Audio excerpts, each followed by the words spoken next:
बिहार चुनाव की आहट सुनाई दे रही है और नीतीश कुमार फिर वही पुराना फॉर्मूला चला रहे हैं, महिलाओं का वोट बैंक। लेकिन सवाल यह है कि क्या सिर्फ आधी आबादी के सहारे नीतीश सत्ता की नाव पार कर पाएंगे, या इस बार जनता कहेगी हमें नकली नहीं असली सीएम चाहिए। नीतीश कुमार ने हाल के महीनों में ताबड़तोड़ ऐलान किए।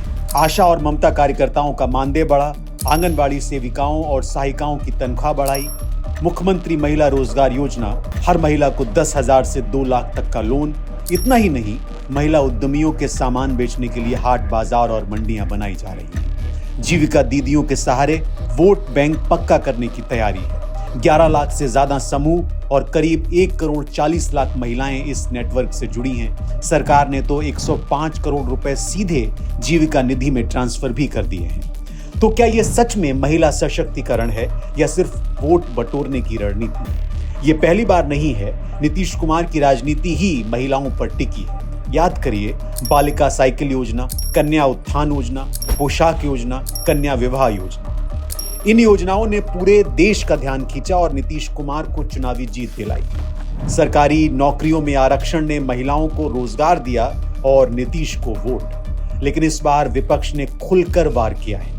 तेजस्वी यादव कहते हैं ये हमारी घोषणाओं की नकल है, हड़बड़ी में लागू की जा रही हैं और जनता अब ठगी समझ चुकी है। महागठबंधन कह रहा है नीतीश सरकार इंडिया गठबंधन के वादों से डरी हुई है। इस बीच भागलपुर के पीरपैंती थर्मल पावर प्लांट में अडानी समूह को जमीन देने पर भी सवाल उठ रहे हैं। यानी चुनावी ऐलान और कॉर्पोरेट डील दोनों पर नीतीश सरकार घिरी हुई है।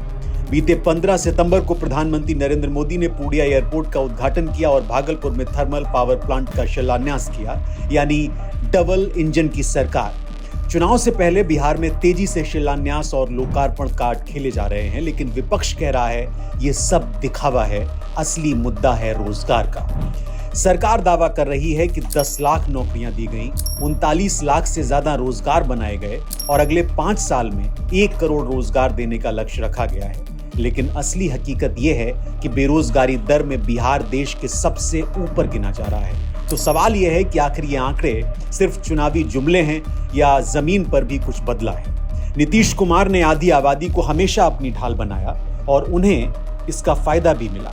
लेकिन 2025 में माहौल अलग है। इंडिया गठबंधन आक्रामक है और जनता पहले से ज्यादा जागरूक। तो असली सवाल यह है कि क्या महिलाएं एक बार फिर नीतीश की नैया पार लगाएंगी, या इस बार नीतीश की राजनीति महिला सशक्तिकरण की आड़ में डूब जाएगी।